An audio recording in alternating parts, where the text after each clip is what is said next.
Hello students, welcome to daily maths practice. Class 10th में आप सबका स्वागत है।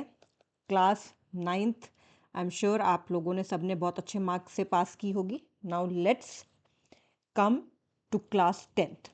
क्लास 10th देखिए, believe me when I am saying this, class 10th जो है that is much easier than class 9th, क्योंकि क्लास 9th में आपके लिए नए एकदम टॉपिक्स थे, नए कॉन्सेप्ट्स आपको समझाए गए हैं, बट आगे उन्हीं की कंटिन्यूटी क्लास 10th में हो रही है अब। एंड आपको class 10th definitely much easier than class 9th लगेगी। अब एक बार हम एट अ ग्लांस देख लेते हैं कि उसका कोर्स स्ट्रक्चर कैसा है। ठीक है, ये सीबीएसई ने ही दिया हुआ है ये कोर्स स्ट्रक्चर। ठीक है, जिसमें ये आपके पास 7 यूनिट्स दे रखी हैं। ठीक है, उसमें चैप्टर्स बहुत सारे हैं। ठीक है, और किस तरह से आएगा 6 मार्क्स का, अलजेब्रा में कई सारे चैप्टर्स हैं 20 मार्क्स के, कोऑर्डिनेट ज्योमेट्री में 6 मार्क्स का, ज्योमेट्री में 15 मार्क्स का, and so on, total 80 marks का। We will start with chapter number 1। देखिए, चैप्टर नंबर 1 का नाम क्या है? सबसे पहले नाम है रियल नंबर्स। रियल नंबर्स आपने पिछली क्लास में भी उनके बारे में सीखा है। अब उसमें चाहते क्या हैं, देखिए आपको देखिए क्लास 10th में ना आपको बहुत कुछ करने की जरूरत नहीं है। सब इस क्लास 10th को, बोर्ड एग्जाम्स को बहुत बड़ा एक चीज बना दिया गया है, लेकिन अगर आप रोज थोड़ी थोड़ी प्रैक्टिस करें, एंड व्हेन आई से थोड़ी थोड़ी आई रियली मीन थोड़ी थोड़ी, you need not go to a tuition and sit there for 1 hour, आधा घंटा आने जाने में, 1 घंटा वहां बैठने में, 1.5 घंटा गए आपका। 1.5 घंटा तो अगर आप सारे सब्जेक्ट्स मिला के रोज कर लेंगे ना, believe me, believe me when I am saying this, आप बड़े इजीली 95% टोटल 95% प्लस स्कोर कर लेंगे, totally without putting any extra efforts, अगर सिर्फ आप टोटल 1.5 घंटा रोज पढ़ ले तो। ठीक है, एंड इसी उसमें मैं आपको मैथ्स पढ़ाया करूंगी रोज 5 days a week, Monday to Friday. रोज एक छोटी सी क्लास लेंगे आपको। You need not waste your time commuting, going to the tuitions. And अगर आपको लगता है आप थोड़े भी डिसिप्लिन्ड है तो प्लीज़ ज़रूर यहाँ पे रोज आया करिए, and you will actually be realising it at a later time कि हाँ, ये सच बात है कि अगर हम 20 मिनट्स, 25 मिनट्स या 30 मिनट्स अगर रोज मैथ्स प्रैक्टिस कर रहे हैं, it is making a huge difference, a huge difference. ठीक है, सो हम चैप्टर नंबर 1 रियल नंबर से स्टार्ट करते हैं। तो सबसे पहले ये सीबीएसई ने ही दिया हुआ है, वो क्या कहते हैं, क्या क्या टॉपिक्स क्या क्या हैं। देखिए, फंडामेंटल थियोरम ऑफ अरिथमेटिक है, हम इसके बारे में पढ़ेंगे। फिर उसके बेसिस पे स्टेटमेंट्स भी आएंगी। ठीक है, मतलब स्टेटमेंट सम्स भी होंगे। Statements after reviewing work done earlier and after illustrating and motivating through examples, and proof करना होगा इरेशनैलिटी, रूट 2, रूट 3, रूट 5। ये जो चैप्टर है, ठीक है, बहुत ही इजी है, और इसमें 6 मार्क्स का आता है। मोस्टली चेंज भी हो जाता है डिपेंडिंग ऑन की बेसिक है कि स्टैंडर्ड है। 1 मार्क का एक क्वेश्चन, 2 मार्क का एक क्वेश्चन एंड 3 मार्क का एक क्वेश्चन। 3 मार्क का क्वेश्चन जनरली इसमें से आ जाता है जो प्रूफ ऑफ इरेशनैलिटी है, या तो रूट 2 को प्रूव करना है इरेशनल, रूट 3 को करना है, रूट 5 को करना है, या जैसे यहाँ पे एक्सप्लेनेशन दे रखी है 3+रूट 5 को, 3+2 रूट 5 को करना है, इस तरह का। क्या कॉम्पिटेंसीज हमें ये पढ़ा के सीबीएसई क्या चाहता है कि हमें कौन सी कॉम्पिटेंसीज डेवलप हो जाए, कौन सी चीज़ें हमें आ जाए, हमें सीख जाए हम। तो सबसे पहले बहुत इंपॉर्टेंट, वो क्या चाहते हैं कि हमें अंडरस्टैंडिंग आ जाए किसकी? नंबर्स की। एंड जब वो नंबर्स बोल रहे हैं तो including the set of real numbers and its properties. मैं बहुत अच्छे से आपको बताऊंगी, बहुत बच्चों को कंफ्यूजन होता है अभी तक, क्लास 10th तक पहुंचते पहुंचते भी उनको कंफ्यूजन होता है कि रियल नंबर्स एक्चुअली में होते क्या हैं। ठीक है, तो सबसे पहले तो वो चाहते हैं कि हमें नंबर्स की पहचान हो, including the set of real numbers and its properties, क्योंकि रियल नंबर्स पे ही चैप्टर है तो ऑब्वियसली दे वांट अस कि हमें रियल नंबर्स की और जो है वो अंडरस्टैंडिंग हो, उनकी प्रॉपर्टीज की भी अंडरस्टैंडिंग हो। फिर दूसरी कॉम्पिटेंसी वो हमसे क्या चाहते हैं? X tends the understanding of powers, radical powers and exponents. Powers और एक्सपोनेंट्स की भी हमें थोड़ी जानकारी हो जाए, हमें अंडरस्टैंडिंग हो जाए। एंड बहुत इंपॉर्टेंट है कि जो फंडामेंटल थ्योरम ऑफ अरिथमेटिक हम पढ़ेंगे उसको हम अप्लाई कर पाए रियल लाइफ कॉन्टेक्स्ट में। तो उसमें हम केस स्टडीज भी पढ़ेंगे, बहुत सारी स्टेटमेंट सम्स करेंगे, हम बहुत सारे क्वेश्चंस किया करेंगे, सो दैट कि कुछ भी एक्स्ट्रा आपको करने की जरूरत ना हो। ओके तो वही चीज़ उन्होंने बताई है, fundamental theorem of arithmetic with examples, algebraically हमें इरेशनैलिटी ऑफ नंबर, ये सब चीज़ें हमें प्रूव करने के लिए वो कह रहे हैं। तो देखिए सबसे पहले उन्होंने क्या कॉम्पिटेंसी हमसे एक्सपेक्ट करते हैं कि हमें अंडरस्टैंडिंग हो किसकी, रियल नंबर्स की। तो let's come to the point, straight to the point कि रियल नंबर्स होते क्या है। बहुत ही ईजी वे में मैं आपको बताऊंगी और आपको बहुत ईजिली समझ भी आ जाएगा। ठीक है, एक होती है रियल नंबर्स और एक होते हैं इमेजिनरी नंबर्स। एक होते हैं रियल नंबर्स और एक होते हैं इमेजिनरी नंबर्स। इमेजिनरी नंबर्स बहुत हायर क्लासेस में होते हैं, ठीक है, बहुत ही हायर साइंस जब हम करते हैं तब होते हैं।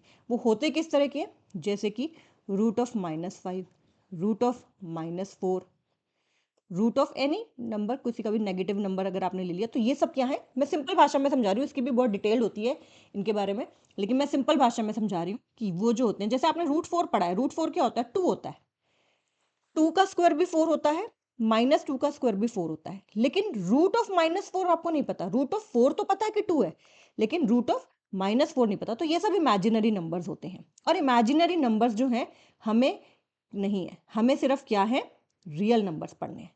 अब बहुत ध्यान से समझिएगा, बहुत इजी वे में बताऊंगी कि रियल नंबर्स होते क्या हैं। रियल नंबर्स को हम दो में डिवाइड करके पहले मैं बताती हूँ क्या होते हैं, ताकि आपको इजी रहे समझना में। एक होते हैं रैशनल नंबर्स, एक पार्ट में आ जाएंगे रैशनल नंबर्स और एक पार्ट में आ जाएंगे इरैशनल नंबर्स। एक पार्ट में क्या आ जाएंगे, इरैशनल नंबर्स। सिंपल से ये इतना याद रखना है कि रियल नंबर्स में रैशनल और इरैशनल होते हैं, और इस रैशनल के अंदर भी, इस रैशनल के अंदर देखिएगा ध्यान से, अब इस रैशनल के अंदर बहुत सारे सबसेट्स हैं। उसको समझाने से पहले, रैशनल होते क्या है, मैं उसको समझाने से पहले मैं आपको एक बार जो हमने छोटे क्लासेस में, जूनियर क्लासेस में पढ़ा है, natural numbers and all that, वो बता रही हूँ। ओके, फिर मैं I come back to this. Natural numbers क्या होते हैं, काउंटिंग नंबर्स। नेचुरल नंबर्स क्या होते हैं, काउंटिंग नंबर्स। अगर हम कोई चीज़ आपकी टेबल पे रखी है, मान लीजिए पेंसिल्स रखी हैं, और आपको मैं कहूँ कि उनको काउंट करिए, तो आप काउंटिंग कहाँ से शुरू करेंगे, 1 2 3 एंड सो ऑन। तो ये क्या है, नेचुरल नंबर्स। ये क्या है, नेचुरल नंबर, जिनको हम काउंटिंग नंबर्स बोलते हैं। ठीक है, लेकिन फिर जीरो बहुत नाराज हो गया। जीरो ने बोला आप लोग मुझे तो भूल ही जाते हो।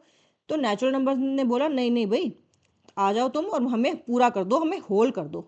तो जीरो को भी मिला लिया, नेचुरल नंबर्स ने जीरो को भी मिला लिया। तो जीरो प्लस नेचुरल नंबर्स मिलके क्या बन गए, होल नंबर्स बन गए। जीरो प्लस नेचुरल नंबर्स मिलके क्या बन गए, होल नंबर्स। यानी कि जो नेचुरल नंबर है वो होल नंबर का सबसेट ही है। ध्यान से देखो, होल नंबर्स के अंदर नेचुरल नंबर्स हैं, नेचुरल नंबर्स एक सबसेट है होल नंबर्स का। ओके, अब होल नंबर्स के बाद let us talk about integers. ये सारी बातें हम पहले कर चुके हैं छोटी क्लासेस में। इंटीजर्स क्या होते हैं, इंटीजर्स में ये सारे होल नंबर्स तो आएंगे ही आएंगे, ये सारे होल नंबर्स तो आएंगे आएंगे, फिर इनके नेगेटिव भी आएंगे। जीरो का नेगेटिव, जीरो का अकेला होता है, बाकी सबके नेगेटिव भी होंगे एंड सो ऑन, इधर भी इधर भी। तो यानी कि पॉजिटिव इंटीजर्स ये हो गए, नेगेटिव इंटीजर्स ये हो गए, और जीरो भी हो गया। तो देखा जाए तो इंटीजर्स के अंदर होल नंबर्स भी हैं, और ऑब्वियसली होल नंबर्स में तो नेचुरल नंबर भी हैं। समझ रहे हो, इंटीजर्स में होल नंबर्स भी हैं और होल नंबर्स में नेचुरल नंबर भी हैं। तो एक तरह से जो कौन सा बड़ा हुआ, देखो ये है इंटीजर का डब्बा, उसी के अंदर है होल नंबर का डब्बा, उसके अंदर एक बस जीरो छोड़ दिया तो पूरा का पूरा वो क्या हो गया, नेचुरल नंबर हो गया। तो इंटीजर्स के अंदर सब कुछ आ गया। और अब आप देखोगे रैशनल नंबर्स के अंदर ये सब कुछ भी आ जाएंगे। अब आप देखोगे कि रैशनल नंबर्स के अंदर ये सब कुछ भी आ जाएंगे। रैशनल नंबर की डेफिनेशन, रैशनल नंबर की डेफिनेशन आपने जो 8th क्लास में, जो आपके पास तो पुरानी बुक थी, तो आपने जो उसमें डेफिनेशन करी है वो बहुत सिंपल है। रैशनल नंबर की डेफिनेशन क्या, कोई भी नंबर, कोई भी नंबर जो इन द फॉर्म ऑफ, जो किसकी फॉर्म में हो, in the form of p by q, in the form of, simple अगर लिखूं इसको मैं, in the form of p upon q या p बाय q, जहां पे वेयर p एंड q क्या है, p एंड q क्या है, इंटीजर्स हैं। Where p and q are integers, q यानी कि denominator is not equal to zero, and also generally हम क्या मानते हैं कि ये क्या है, को प्राइम है। p और q क्या है, को प्राइम है, यानी कि इनको और नहीं काटा जा सकता। जैसे कि 14 अपॉन 21 है। तो इसको देखो आप काट रख सकते हैं ना, 7 2 दा 7 3 दा, तो ये एक रैशनल नंबर हो गया, ये भी एक रैशनल नंबर है, ठीक है।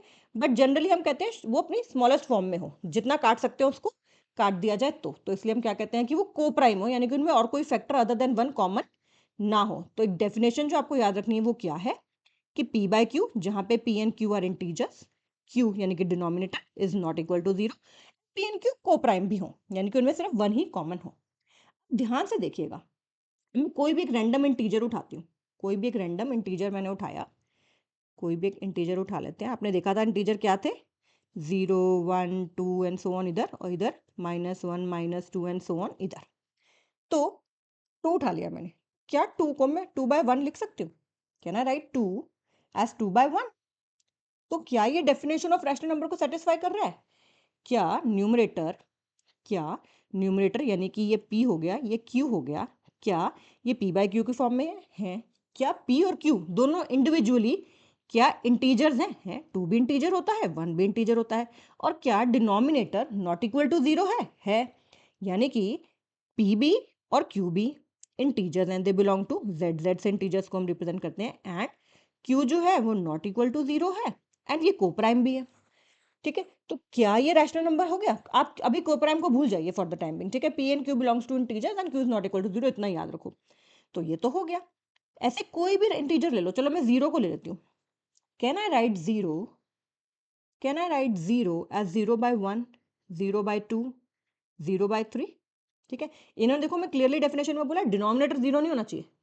तो ये p बाय क्यू हो गए सबके सब, अगर ये p बाय क्यू हो गए सबके सब, तो क्या p और q इंटीजर नहीं है? p एंड q तो इंटीजर है, क्योंकि 0 भी इंटीजर है, हमें क्लियरली पता है। इंटीजर्स कौन से थे? 0 इंक्लूडेड, 1 2 3 एंड सो ऑन, इधर -1 -2 एंड सो ऑन, राइट। तो 0 भी इंटीजर, 1 भी integer, and denominator 1 is not equal to 0। Similarly here 2 is not equal to 0, here denominator 3 is not equal to 0। तो यानी कि 0 एक रैशनल नंबर है, 0 एक रैशनल नंबर है। दोबारा से मैं इसी पे दोबारा से आपको एक बार रिकैपिचुलेट कर रही हूँ। नेचुरल नंबर्स सेट होता है किनका? काउंटिंग नंबर्स का, 1 2 3 and so on. Whole numbers में 0 इंक्लूड हो जाता है, तो यानी कि होल नंबर्स में नेचुरल नंबर्स इंक्लूडेड हैं सारे के सारे, प्लस एक 0 भी है। इंटीजर्स में ये सारे होल नंबर्स तो आएंगे ही आएंगे, प्लस इनके नेगेटिव भी आ जाएंगे, ठीक है। और आप ये देखिए, ये जो पिटारे है ना, नेचुरल नंबर का पिटारा है, ये इतना बड़ा पिटारा है कि कभी खत्म ही नहीं होता, क्योंकि हमें पता ही नहीं काउंटिंग कहाँ तक जा रही है। सिमिलरली होल नंबर का पिटारा भी जो है, वी डोंट नो कि ये कितना बड़ा है, खत्म ही नहीं हो रहा। सिमिलरली इंटीजर्स का भी नहीं पता। और आप देखिए ये सिर्फ एक, ये जो है z जो है वो इंक्लूड कर रहा है इसको, ये इंक्लूड कर रहा है इसको, तो बेसिकली z इन दोनों को इंक्लूड कर रहा है, राइट। एंड फिर मैंने आपको बताया रैशनल नंबर, रैशनल नंबर जो in the form of p by q हो, जहां पे पी एन क्यू इंटीजर हो। Basically p and q integer का मतलब क्या कह रहे हैं वो, कि चाहे p and q natural number हो, चाहे p and q whole number हो, चाहे पी एन क्यू इंटीजर हो, यानी कि चाहे p and q natural number हो, होल नंबर हो, या negative of the natural numbers भी हो, ठीक है। पी एन क्यू क्या होने चाहिए? चाहे वो नेगेटिव नंबर हो, नेगेटिव वाले नंबर्स हो, चाहे पॉजिटिव वाले नंबर्स हो, चाहे जीरो हो, लेकिन डिनोमिनेटर जो है वो जीरो नहीं होना चाहिए, क्योंकि anything divided by zero is not defined. तो रैशनल नंबर्स में यानी कि ये तीनों चीजें भी इंक्लूडेड हो गई, रैशनल नंबर्स में ये तीनों चीजें भी इंक्लूडेड हो गई, यानी कि natural number is a subset of whole number which is a subset of integers and which is a subset of rational number itself. तो रैशनल नंबर्स एक तरह से सबसे बड़ा इसमें से सेट है, उसके अंदर उसने अपने अंदर सबको ले रखा है। ओके, ये बात समझ आई। अब मैं वापस आ जाती हूँ वहीं पे जहाँ पे हम बात कर रहे थे रैशनल नंबर्स की और इरैशनल नंबर्स की, ठीक है। वहाँ पे हमने क्या बात की थी कि क्या बात हमने वहाँ पे की थी कि रैशनल नंबर्स को दो में डिवाइड कर सकते, रियल नंबर्स को दो में डिवाइड कर सकते हैं। किस किस में? Real numbers can be divided into two, rational numbers and irrational numbers. तो ध्यान से देखना, अभी हमने देख लिया, अब रैशनल में सब कुछ आ गया था, रैशनल में सब कुछ आ गया था। क्या क्या? रैशनल की क्या डेफिनेशन थी? P by q, where p and q क्या है? इंटीजर है, एंड क्यू जो है वो नॉट इक्वल टू 0 है। एंड इसमें अपने आप सब कुछ आ गया, इंटीजर्स भी आ गए हैं, नेचुरल नंबर्स भी आ गए हैं, होल नंबर्स भी आ गए हैं। तो यानी कि इन सबको जो अभी तक हमने जूनियर क्लासेस में पढ़ा था, चाहे वो नेचुरल नंबर्स पढ़े, चाहे वो होल नंबर्स पढ़े, चाहे वो इंटीजर्स पढ़े, वो सब के सब मिलके इंक्लूडिंग जीरो, वो सब के सब क्या है, रैशनल नंबर्स हैं। अब जो रैशनल नहीं है वो इरैशनल है, जो रैशनल नहीं है वो इरैशनल है। तो ऐसे कौन से नंबर्स होंगे, ऐसे नंबर होंगे √2, ठीक है, क्योंकि √2 जो है, √2 को can be written as √2/1, but ये इंटीजर नहीं है, √2 is not an integer, √3 is not an integer. लेकिन अगर मैं √4 कहूँ तो √4 को मैं सॉल्व करके 2 लिख सकती हूँ, तो 2 is an integer, 2 is an integer, तो 2 को 2/1 लिख सकते हो, तो ये एक रैशनल नंबर है, 2 एक रैशनल नंबर है। कई बार क्वेश्चन को थोड़ा आपको घुमा के देंगे, ठीक है, क्वेश्चन को थोड़ा सा घुमा के देने की कोशिश करते हैं वो, कि जैसे कि उन्होंने आपसे एक बोर्ड में जो एग्जाम में आया हुआ क्वेश्चन, मैं आपको एक वो क्वेश्चन करके दिखाती हूँ, ठीक है, क्वेश्चन है, बोर्ड का क्वेश्चन है ये, ओके, माइंडेड, बोर्ड में 1 मार्क का क्वेश्चन था ये। क्वेश्चन है कि if, and believe me when I am saying this, कि आप ना एक रजिस्टर लगाइए और उसमें please please please I request you 2 महीने चेक करके देख लो, ये जो क्वेश्चन मैं लिख रही हूँ वो क्वेश्चन आप लिखिए, ठीक है, don't just solve it, you will be surprise to know कि क्वेश्चन लिखने से, क्वेश्चन इटसेल्फ लिखने से हमें कितनी सारी चीजें समझ आती हैं। बच्चे ये इस चीज़ को बहुत अंडर एस्टिमेट करते हैं कि क्वेश्चन नहीं लिखेंगे, अगर चाहे एनसीईआरटी का भी है, प्रैक्टिस करें, 10 बार प्रैक्टिस कर लेंगे एनसीईआरटी को, लेकिन एनसीईआरटी का क्वेश्चन नहीं लिखना चाहते। आप लिख के तो देखो, ठीक है, एक बार लिख के क्वेश्चन को लिखना तो शुरू करो। 20 minutes maths, 25 minutes maths daily करना, it's not a big deal, उसी में क्वेश्चन भी लिखो, पूरा मिला के सिर्फ 25 मिनट 20 मिनट्स पढ़ाई करो मैथ्स की। तो क्वेश्चन है, p square is equal to 32/50, then p is a और एन, और ऑप्शन उन्होंने क्या दिया है, पहला number 1 whole number, option 2 integer, option 3 rational number, और ऑप्शन नंबर 4, ए बी कर लेते हैं, चलो इसको ए बी, इसको भी सी कर लेते हैं, और इसको डी कर लेते हैं, option number D irrational number, irrational number. ध्यान से देखिएगा, क्वेश्चन क्या है कि p square is equal to 32/50, और उन्होंने पूछा किसके लिए, जब आप लिखोगे तो आपको आइडिया लगेगा, पूछा किसके लिए, पी के लिए, नॉट पी स्क्वायर के लिए, ठीक है, पूछा उन्होंने पी के लिए कि पी क्या हुआ, होल नंबर हुआ, या इंटीजर हुआ, या रैशनल नंबर हुआ, या इरैशनल नंबर हुआ। अच्छा, एक और बात जो भी मैंने आपको समझाई, देखिए मैंने क्या बोला था कि रैशनल नंबर के अंदर ये सारे नंबर आ गए हैं, इसके अंदर नेचुरल नंबर भी हैं, होल नंबर यानी कि जीरो भी इंक्लूडेड हो गया, प्लस इसमें मतलब सब कुछ आ गया इसमें, लेकिन इसके सिवा भी तो है, इसके सिवा भी +2/3 जो कि ना तो नेचुरल है, +4/5, ठीक है, -4/5, -4/7, बहुत सारे और भी नंबर हैं इनफाइनाइटली, नेचुरल भी हैं, होल नंबर यानी कि जीरो भी इंक्लूड हो गया, इंटीजर्स भी हो गए, प्लस और भी बहुत p/q की फॉर्म वाले नंबर्स हैं। तो ये बहुत बहुत बहुत बड़ा पिटारा हो गया जो नेवर एंडिंग है, ये सारे पिटारे अपने आप में नेवर एंडिंग है। तो रैशनल नंबर्स में नेचुरल भी हैं, होल भी हैं, इंटीजर्स भी हैं, प्लस ऑल द नंबर्स जो कि p/q की फॉर्म में है, where p and q are integers and q is not equal to 0, -18/23, ठीक है, बहुत सारे इन्फिनिटली मैनी, कितना भी बड़ा ले लो, ठीक है।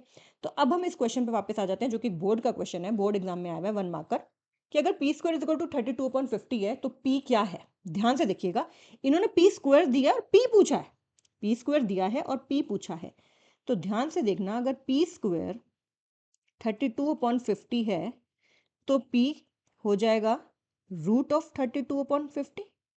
अब बच्चे यहीं पे कह देंगे ये रैशनल है जी, इरैशनल है, ठीक है, ये तो इरैशनल है क्योंकि हमने स्क्वायर रूट लिया, ये तो इरैशनल है, लेकिन नहीं, इन्होंने बस आपकी अंडरस्टैंडिंग देखने के लिए ऐसा किया।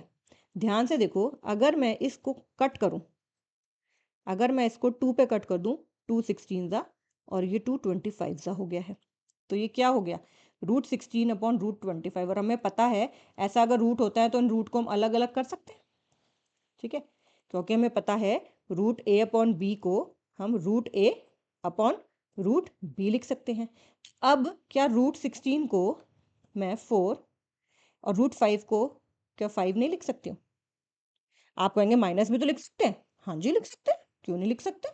मान लो मैं √16 को -4 लिख दूँ, और उसको -5 लिख दूं, या किसी एक को नेगेटिव लिख दूं, एक को पॉजिटिव लिख दूं, कुछ भी कर लूं मैं, ठीक है। चाहे मैं दोनों को पॉजिटिव लिख दूं, कुछ भी कर लो, ठीक है। प्लस माइनस कर लो, +-4 +-5, ठीक है। कुछ भी कर लो, सिंपल भाषा में 4/5 लिखेंगे। वैसे भी 1 मार्क का, इतनी एक्सप्लेनेशन नहीं देनी। क्या ये एक, क्या बन रहा है ये? क्या एक नेचुरल नंबर है? नहीं। क्या ये एक होल नंबर है? नहीं। क्या ये एक इंटीजर है? नहीं। लेकिन क्या एक रैशनल नंबर है? है। रैशनल नंबर में इंटीजर भी होते हैं, नेचुरल नंबर भी होते हैं, होल नंबर भी होते हैं, वो तो होते ही होते हैं, प्लस p/q वाले भी तो होते हैं। तो क्या ये एक रैशनल नंबर नहीं हुआ? हमारा आंसर आया √16/√25 का हमारा आंसर क्या आया? 4/5। मैं सिंप्लिसिटी के लिए सिंपली 4/5 लिख रही हूँ। +-4 नेगेटिव नंबर वाले भी रैशनल नंबर होते हैं, क्योंकि इंटीजर्स तो नेगेटिव भी होते हैं ना, इंटीजर्स तो नेगेटिव भी होते हैं। तो हमारा आंसर आया 4/5। तो ये क्या एक रैशनल नंबर नहीं है? तो हमारा ऑप्शन इसमें क्या आ जाएगा? अब देखो ऑप्शन, देखो क्या दे रखे हैं, ध्यान से देखना। ऑप्शंस भी कितने स्मार्टली बोर्ड करता है। इरेशनल तो ये है नहीं, ठीक है, इरेशनल तो ये है नहीं, क्योंकि 4/5 आ गया। अब आप कहोगे whole number, integer, rational number, हमें सब कुछ कंफ्यूजन करने के लिए दे दिया, ठीक है। और रैशनल नंबर्स में होल नंबर और इंटीजर तो होते हैं, लेकिन ये p/q की फॉर्म वाला नंबर है, तो इसलिए हमारा आंसर क्या होगा? आंसर होगा option number C, rational number. ये बोर्ड में आया हुआ है, तो आपको इतना सिंपली है, सिंपली क्या किया हमने कि p² दे रखा है 32/50, इसको हमने सॉल्व कर लिया, तो ये आ गया 16/25। तो p आ जाएगा √16/25, यानी कि इनके रूट हमने ऊपर नीचे सेपरेट कर लिए। प्लस में नहीं होता, याद रखना ये बात। √a + b is not equal to √a + √b। ये सिर्फ मल्टीप्लिकेशन और डिवीजन में होता है। ये सिर्फ, ये जो प्रॉपर्टी है वो सिर्फ किस में लगती है? √ab को हम लिख सकते हैं √a इंटू √b, ठीक है। एंड √a/b को हम लिख सकते हैं √a/√b। ये सिर्फ प्रोडक्ट में और डिवीजन वाले क्वेश्चन उसमें ही होती है। √a + b दोनों का अगर ऐसा कर रखा है कि √16 + 25, ठीक है, तो ये क्या हो जाएगा? ये √41 होगा, ना कि √16 + √25 को अलग कर लिया और 4 + 5 9 लिख दिया। नो, ठीक है, दैट इज नॉट ट्रू। तो ये एक 1 मार्कर क्वेश्चन था, किसके लिए? ताकि कि हमें अंडरस्टैंडिंग हुई भी है रैशनल नंबर्स की और उसकी रियल नंबर्स की। तो दोबारा से एक बार देख लो कि रियल नंबर्स में क्या क्या आते हैं। ध्यान रखना, रियल नंबर में इरेशनल भी आते हैं, रैशनल तो आते ही आते हैं, प्लस इरेशनल भी आते हैं। और आपको 9th क्लास का भी याद होगा, आपने और भी तरीके से पढ़ा था, टर्मिनेटिंग, नॉन रिपीटिंग, वो वाली चीज़ें भी आपने पढ़ी थी। उसको जब जरूरत होगी मैं साथ साथ उस चीज़ को भी बताती हुई चलूंगी आपको। मतलब हर चीज़, हर जो कॉन्सेप्ट है उसको हम क्लियर करेंगे, ताकि किसी भी तरीके की दिक्कत ना आए। अब एक और बोर्ड का ही एक क्वेश्चन है, ठीक है, एक और अंडरस्टैंडिंग ही देख रहे हैं हम कि हमारी कितनी अंडरस्टैंडिंग होगी हमारे कॉन्सेप्ट्स के लिए। तो एक बोर्ड का ही क्वेश्चन है एजर्शन और रीजन का, एजर्शन का और रीजन का। देखिए मैं जो कॉन्सेप्ट सिखाऊंगी ना, साथ साथ उसके क्वेश्चंस कराऊंगी। फिर जब एक चैप्टर के सारे कॉन्सेप्ट्स पूरे हो जाएंगे, तो फिर उसके बाद उसको फिर सारे के सारे क्वेश्चंस इकट्ठे भी और भी करेंगे। ओके, एजर्शन क्या है? एजर्शन है, मैं क्वेश्चन लिख रही हूँ, देखिए मैं कॉपी भी कर सकती हूँ easily, but I am writing because I want you guys also to write the question, because writing questions आप उसको अंडर एस्टिमेट मत करो, ठीक है, it really makes a huge difference. तो एजर्शन है the perimeter of triangle ABC is a rational number, is a rational number. और उन्होंने हमें ट्राइंगल बना के दे रखा है भाई, माइंड इट, ठीक है। क्या दे रखा है उन्होंने? ये A है, ये B है, ये C है, ये 3 यूनिट्स है इसकी, और इसकी 2 है। बहुत ध्यान से क्वेश्चन समझना, बहुत ईजी है। अगर अंडरस्टैंडिंग होगी तो आप अपना दिमाग लगाओगे, जो कि आपके पास बहुत अच्छा और शार्प है, तो आप अपने आप कर लोगे। और इसका रीज़न उन्होंने दिया है, रीज़न क्या दिया है? कहते हैं the sum of the squares, the sum of the squares of 2 rational numbers is always a rational number, is always a rational number। उन्होंने क्या बोला है कि assertion है कि पेरीमीटर, पेरीमीटर इस ट्रायंगल ABC का एक रैशनल नंबर है।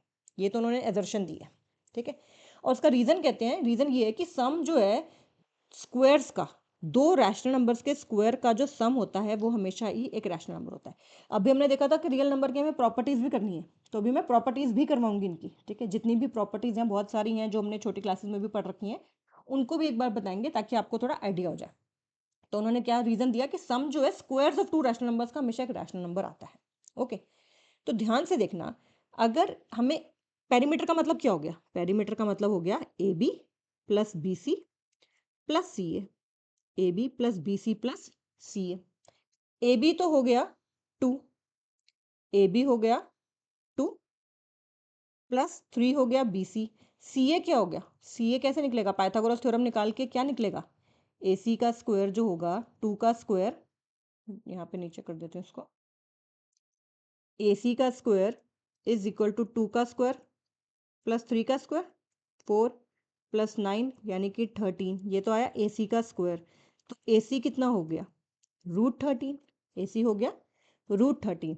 तो पेरीमीटर कितना हो गया, पेरीमीटर कितना हो गया, A B plus B C plus C A, यानी कि 2 प्लस 3 प्लस √13, यानी कि 5 प्लस √13। तो लेकिन अभी जो भी मैं आपको प्रॉपर्टीज पढ़ाऊंगी कि रैशनल नंबर और एक इररैशनल नंबर का सम हमेशा क्या होता है, इररैशनल नंबर होता है। ये मैं अभी आपको प्रॉपर्टी सारी बताऊंगी। तो ये तो एक इररैशनल नंबर आ गया, तो यानी कि हमारी एजर्शन ही फॉल्स हो गई। यानी कि हमारी ये जो एजर्शन थी कि पेरीमीटर जो एक ट्रायंगल एबीसी का रैशनल नंबर है, ये क्या हो गई, ये अपने आप में क्या हो गई, फॉल्स हो गई। ठीक है, फॉल्स हो गई। अब देखते हैं रीजन। रीजन उन्होंने बोला कि कोई भी दो रैशनल नंबर ले लो और उनका स्क्वायर कर दो तो वो हमेशा एक रैशनल नंबर आता है। कोई भी दो रैशनल नंबर बोल दो, सिंपल से बोल देते हैं पहले, 2 एक रैशनल नंबर है, 1 भी एक रैशनल नंबर है। ठीक है, उन्होंने ध्यान से देखना स्क्वायर्स के सम की बात की है, उन्होंने स्क्वायर रूट नहीं बोला आगे। तो ये जो भी आएगा, मान लो एक्स आया, ये आया 4 प्लस ये आया 1, तो 5 हो गया। एक्स क्या हो गया, 5 हो गया। तो क्या एक रैशनल नंबर नहीं है, चलो और भी ले लेते हैं, और भी कोई रैंडमली ले लेते हैं। -4/5, ठीक है, एक रैशनल नंबर है, इसका स्क्वायर प्लस से 1/5 ले लिया मैंने सिंप्लिसिटी के लिए, तो ये क्या आ गया 16/25, ये क्या आ गया 1/25, ये आ गया 17/25। तो ये भी एक रैशनल नंबर है। तो यानी कि रीजन तो ट्रू दे रहे हैं, लेकिन वो हमारा जो एजर्शन था वही फॉल्स है। Assertion is false, assertion is false, but reason जो है वो ट्रू है, क्योंकि उन्होंने स्क्वायर रूट की बात नहीं की, उन्होंने सिर्फ इतना बोला स्क्वायर्स लो। उन्होंने क्या बोला कि स्क्वायर्स लो दो रैशनल नंबर के और उनको ऐड कर दो। दो रैशनल नंबर लो, दोनों को स्क्वायर करो इंडिविजुअली, दोनों को ऐड कर दो, तो क्या वो एक रैशनल नंबर है वो कोई भी रैंडमली आप उठा लो। स्क्वायर रूट लेने को नहीं बोला उन्होंने, क्या बोला, दो रैशनल नंबर लो, rational number 1, rational number 2, rational number 1 लो और रैशनल नंबर 2 लो, दोनों को स्क्वायर कर दो, दोनों को स्क्वायर कर दो और उन दोनों को फिर ऐड कर दो। तो क्या जो रिजल्टेंट है, क्या वो एक रैशनल नंबर आता है, तो आप देखेंगे हमेशा एक रैशनल नंबर ही आएगा। ठीक है, इनवेरिएबली एक रैशनल नंबर ही आएगा। ठीक है, आज आज के लिए इतना ही, ठीक है। और कल फिर हम और करेंगे, इनकी रियल नंबर्स की हम प्रॉपर्टीज करेंगे। ओके, एंड इसके बाद फंडामेंटल थ्योरम ऑफ अरिथमेटिक जो बहुत आसान है, बहुत इजी लगेगी आपको, उसको करेंगे। बहुत बहुत सारे क्वेश्चंस करेंगे, बोर्ड्स के भी, एक्स्ट्रा भी, एंड ऐसे ही रोज प्रैक्टिस करते जाएंगे। Okay, so take care, and if you like the channel, do subscribe to it, share it with your friends also, share it with whomsoever जिसको आपको लगता है कि ज़रूरत होगी उसके साथ प्लीज़ शेयर करिए। Okay, see you.